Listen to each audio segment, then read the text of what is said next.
first because clubfoot is a very common condition and clubfoot is a very common exam case too. So I've learned everything about clubfoot in Vade Children's Hospital, Bombay, and I also have a paper on clubfoot spurious correction. What I would advise you that everyone takes a pen and a paper so that they can write the notes, because the format in which I'm going to present to you, that I'm going to present it like a case so that you come to know how to present a case of clubfoot. So in your exam, usually you get 3 short cases and 1 long case in your DNB or MS. And clubfoot is one of the best case that you can have and one of the best case to present first. So always remember, present your best case first. So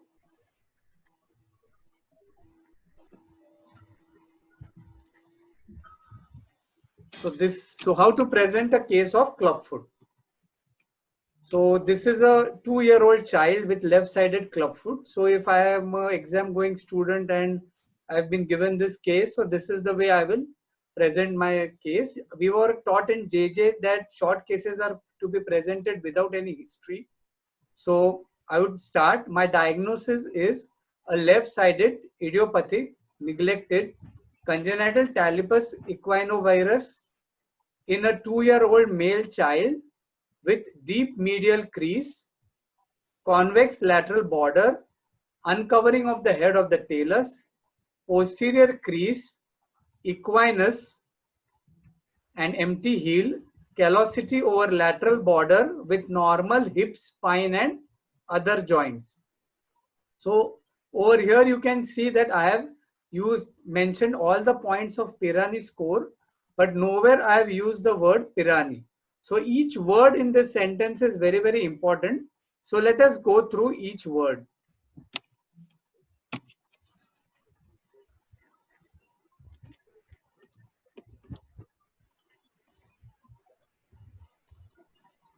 Okay, so the examiner will ask you what are the non-idiopathic causes of clubfoot. So you should start with arthrogryposis, spinal problems like spina bifida or dysraphism, Streeter's dysplasia. Some syndromes that you should know are Freeman-Sheldon, Mobius, Downs, Larsen syndrome. And please don't say polio. This is a common mistake done by many PG students. That first thing they will answer polio. So polio is not seen in a newborn child. Polio is almost eradicated. So please don't mention polio as non-idiopathic cause of clubfoot. What are the features of arthrogryposis? The skin will be thin and shiny. There will be severe deformity of clubfoot. It is usually bilateral. There will be deformity of other joints like the hip, the knee, the forearm, the wrist, and the facies are usually typical. What are the theories for clubfoot?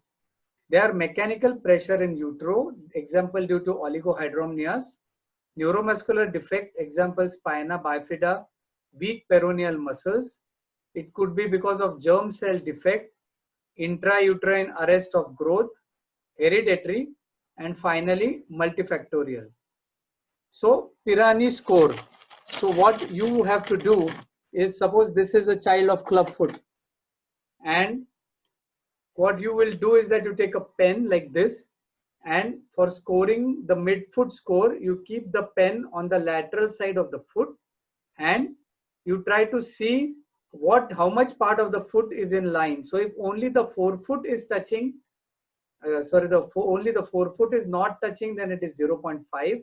If forefoot and midfoot is not touching, then it is 1. Then look at the medial crease, 1 or 2 fine creases, or if there is a deep crease, then you palpate the head of the talus, not palpable or palpable. Then you do hindfoot score. You try to dorsiflex the foot. If it is in equinus, then it is grade 1. If you are able to bring it up to neutral, then it is 0.5. If you are able to dorsiflex it, then it is 0. Then you feel the heel. So this is where you feel the heel. You see if you are able to feel it like your forehead, or you are able to feel it like the tip of your nose, then it is 0.5, or as your ear lobule, then it is 1. And finally, the posterior creases. There are certain nomenclatures that you should know. One is a neglected clubfoot, child older than 2 years who has little or no treatment. Recurrent clubfoot, the deformity recurred during correction. You call it a relapse clubfoot if the deformity recurs after full correction. What is a resistant or a rigid clubfoot? Means there is no evidence of further improvement with manipulation. So this you will call it as a resistant or a rigid clubfoot. So then the examiner will ask you, would you like to do radiographs? So naturally in a very small child, I would not like to do radiographs because radiographs are not required unless you are suspecting bony problems or associated hemimelia. And serial measurement of correction is clinical and not using radiographs. So if in an older child, what will you answer? Yes, in an older child, I would like to do X-rays. So once you mention X-rays, then the examiner will ask you what are the views that you will see and what are the angles that you will measure. Then you can answer that I would like to measure the tibiocalcaneal angle. I will measure the talocalcaneal angle and the talo-first metatarsal angle, which gives an idea of cavus deformity. And in AP view, I will measure the talocalcaneal angle and the talo-first metatarsal angle. Another common question that is asked is Kite's index. So it is the sum of talocalcaneal angle in AP and lateral view, and ideally it should be more than 40 degrees after treatment. Little bit about history. Thomas's wrench, it may be kept on your table. They may ask you to identify it. It was used earlier for treating clubfoot. So then they'll ask you, doctor, do you know Ponseti method? So the answer should be that yes, the Ponseti method, we start from the first week of life. Usually cavus is corrected first by elevating the first metatarsal. Once cavus is corrected, then I will start abducting the foot by applying pressure over the head of the talus. So I will go on abducting the foot.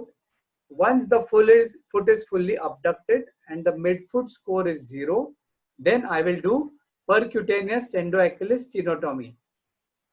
After that, I will give a plaster for 3 weeks, and after that, I will be giving a Dennis Brown splint in 60 degrees of external rotation and dorsiflexion. It is to be used for 23 hours for 3 months and for 3 to 4 years at night.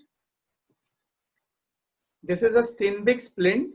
It may be kept on your table. I still remember a story of my PG student. He used to see me giving this splint, but he never asked me the name of this splint. And in his DNB theory, I think so it was 2010 or 2011, he was asked to write a short note on Steinbeck splint. And he did not know what is a Steinbeck splint. So remember, you must be fully aware in the OPD, see what your consultants are giving and using. So this is a Steinbeck splint.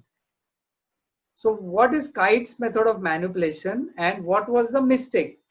So this is a model of clubfoot, and over here in Kite's method, the pressure was applied over the cuboid, and Kite believed that the heel varus would correct simply by everting the calcaneus, but he did not realize that the calcaneus can evert only when it is abducted, that is laterally rotated under the talus.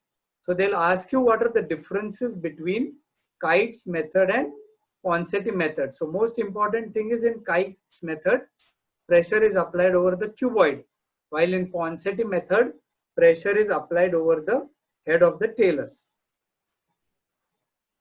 Then they will ask you, doctor, the child has not corrected, the foot has not corrected. So what would you like to do?